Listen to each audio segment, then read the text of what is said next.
A severed head on a pike seemed such a grisly trophy to be displayed in the chapel at Chalon. And yet it took me weeks before I got up the nerve to ask Father Armand why he kept it.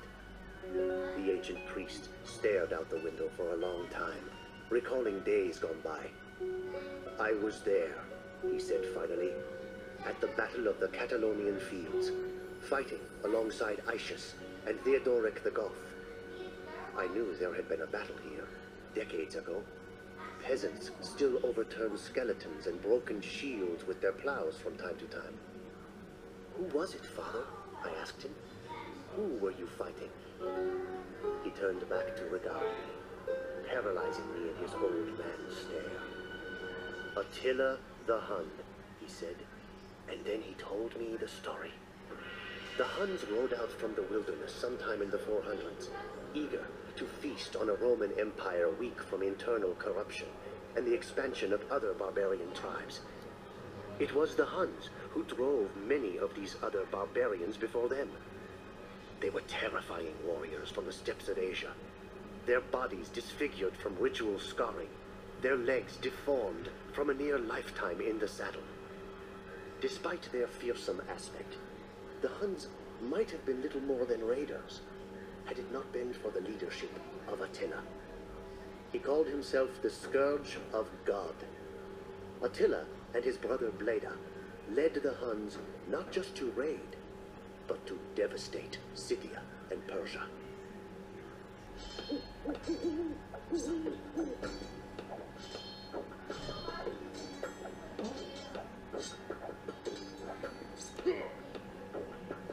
Bleda is no more. When Attila returns to camp, he alone will rule the Huns.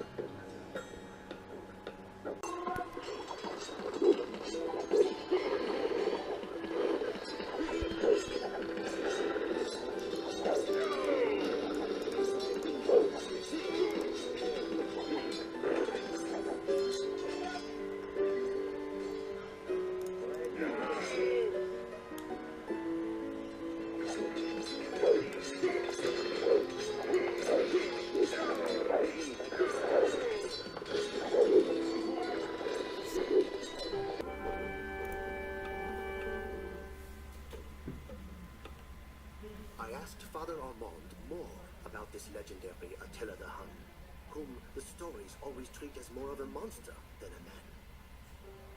He was a man, the priest said, but he did not look like the Romans, nor did he worship the Roman god. That was the cause of all that was to follow. Father Armand shivered, as if from the cold breeze that blew in from the chapel's open windows. Kingship among the barbarians was not by divine right or lineage, but by who had the strongest will. Attila was the strongest of the Huns, and he reinforced his position by brandishing a rusty old blade and proclaiming it to be the sword of Mars, the old Roman god of war. Attila had a custom of fiercely rolling his eyes, as if he wished to enjoy the terror which he inspired. He had a power over other men, so that many chose to join him. Many foreigners joined his council, Scythians and Burgundians and Goths. Most notable among these was the son of a prominent Roman family, sent as a hostage to ensure peace between Romans and Huns. The name of this boy was Flavius Aetius, a name not soon to be forgotten.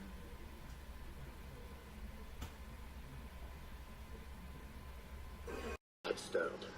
Father Armand seemed eager to tell his tale. He explained how the Huns, like the other barbarians, had a style of warfare dramatically different from the ancient Romans or my own Franks. The Huns would charge as one group, often firing arrows as they came, and then suddenly retreat again. For the nations of Europe, who were used to forming up lines and columns, and even issuing challenges for personal combat, this was an aberration. They were unable to comprehend warfare in this manner. Barbarians did not conquer lands. They did not try and hold and colonize the cities they attacked. Instead, they ravaged and pillaged and took their loot back to their camps. By that time, there were two Roman empires, the government having decided that the Roman lands were simply too vast for one city to manage effectively. Attila and the Huns began a series of raids into the Eastern Empire.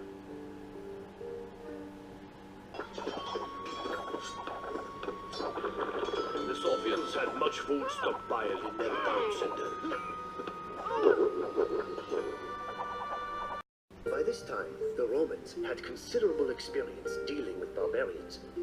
They could civilize the raiders to some extent by offering them otherwise useless land on the Roman borders as a token tribute. Before Attila, this tactic seemed to be working on the Huns, who settled on the Danube River Valley. All that changed when Attila seized command. He was much more aggressive and unpredictable than the previous Hunnic kings. He demanded that the tributes from Rome be increased, and when the Romans refused, Attila marched on the Eastern Roman Empire. He marched on the great city of Constantinople, whose double walls had never fallen. Attila was done with raiding. Now the Huns advanced slowly, eradicating everything in their path. The Romans would reinstate the tribute, or they would be destroyed.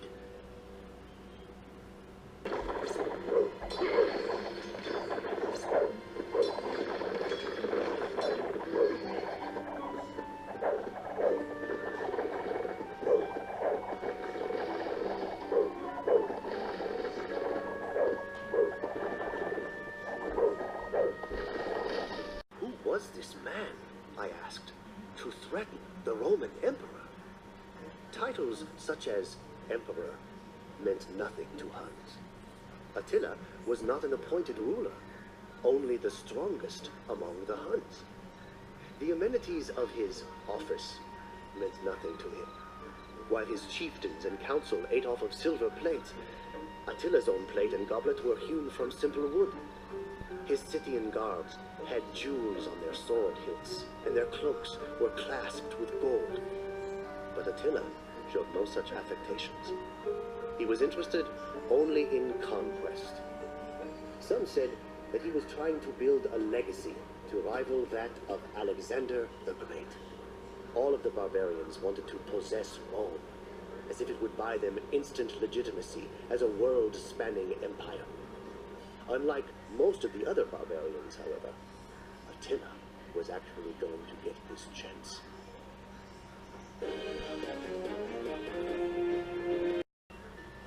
The Western Roman Emperor had a sister named Honoria, who after weary years of confinement to her parlor, made the preposterous decision to send a letter to Attila the Hun.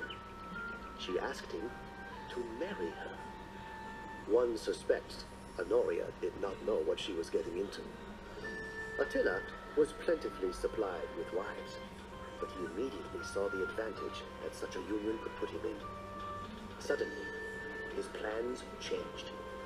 He would not invade the Eastern Roman Empire at Constantinople, but the Western Empire at Rome. Indeed, he claimed half of the Western Empire as his dowry. Attila sent the Huns to march across the Rhine River and made alliances with the other barbarian chieftains. Some, namely the Burgundians and Ostrogoths, joined the Hun Confederation, while others, such as the Visigoths, sought to seek Roman favor by opposing the Huns. When Attila entered Gaul, what we now call France, he could claim that he merely sought by force what was his by right of betrothal to Honoria.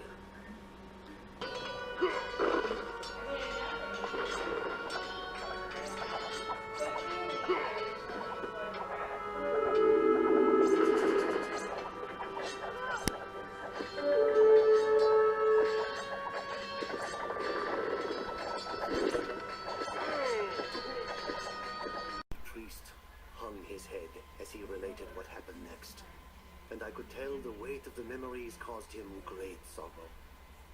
Attila would stop at nothing until he reached his fiancée Honoria and his goal of ruling the Roman Empire. The ravaging of Gaul was unprecedented.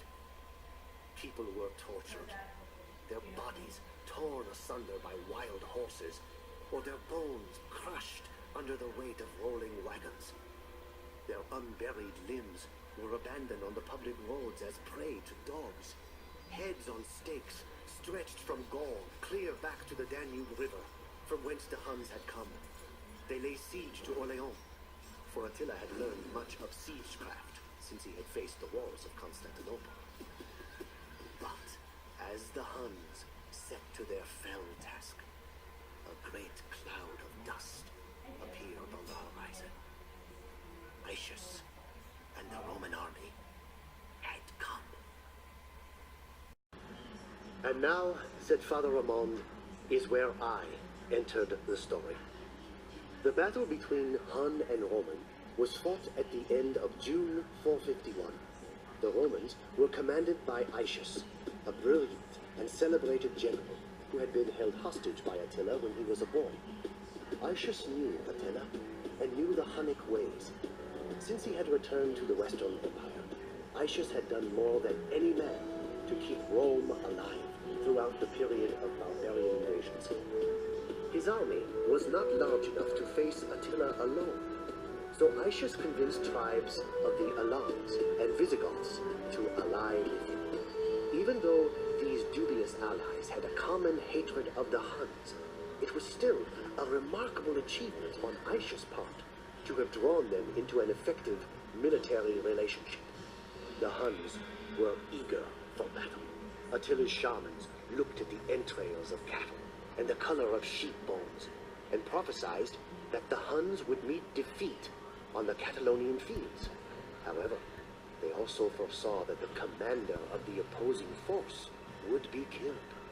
Attila must have thought this a fair trade, because he brought battle to Aetius and the Goths. Before blood was drawn, Attila stood before his assembled troops, clutching the sword of Mars in his fist. He told them, "It is a right of nature to glut the soul with vengeance. I shall hurl the first spear at the foe. If any man can stand at rest while Attila fights, he is a dead man."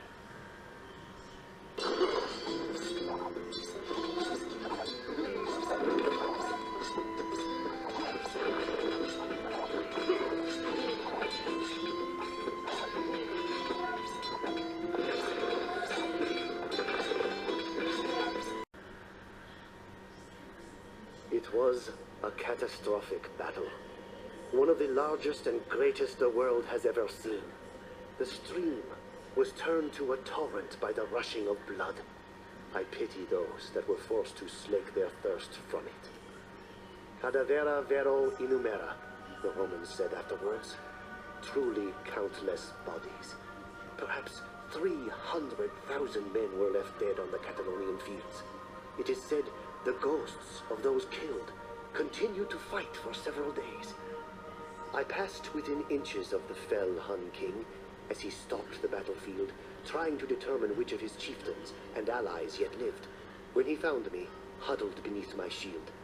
I made my peace with God, but Attila did not seek my decapitation. He saw that I was a holy man, and ordered me to join his retinue of foreign advisors. "That is how you know so much of the Huns," I offered. The priest nodded. Despite the carnage, the outcome of the legendary battle was unclear. Attila had lost much of his cavalry, but the Romans' entire army was destroyed.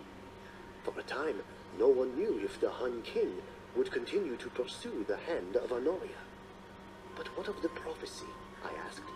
"Did Aetius die on the battlefield?"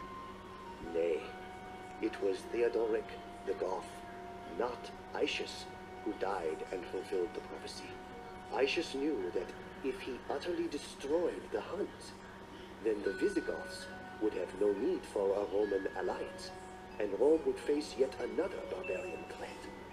And so, Aetius retired from military life, hoping that the outcome of the Catalonian fields would leave the Huns and Goths in a stalemate, hoping that he had done enough to save his empire.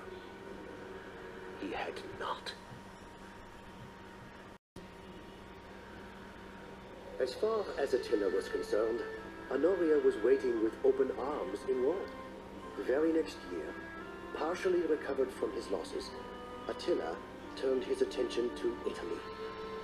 The Huns crossed over the Alps and moved down the Italian peninsula, launching another great invasion that terrorized the inhabitants of the Western Roman Empire. He meant to take Rome and crown himself emperor. This was not the Rome of Caesar, mind you, but a withering Rome, beaten from earthquakes and barbarian wars. And this time, there was no General Aetius to hold off the Hun savagery.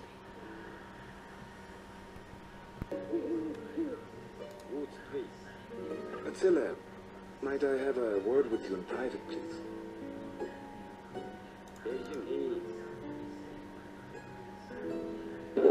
The city of Aquileia, at the tip of the Adriatic, was wiped off the face of the earth.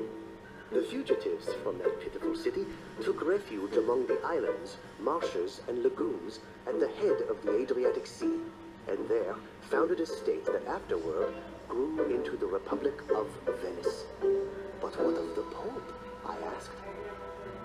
No one knows what St. Leo said to the Hunnic king, but that very day, Attila turned his army around and started back for the Hun lands on the Danube. Attila the Hun died shortly thereafter. Since he had failed to claim Rome, he could not have Honoria, and instead brought another wife into his harem. On his wedding night, Attila suffered a nosebleed and choked to death.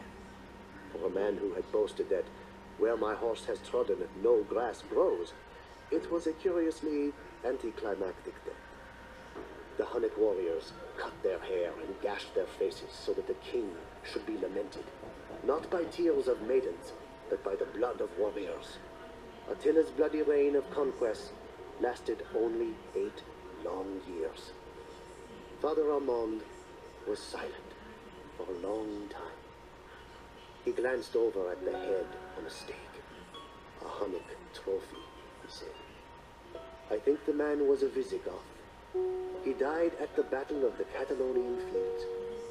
I keep it here, so that I may see it every day and remember. Remember what, Father? I asked him. The scent of a burning village. The sound of butchery. The way peasants would flee before the Hun riders. The way we would ride them down. The way it felt to conquer alongside Attila and the Huns. He leaned so close, I could feel his breath. Sometimes, I miss it.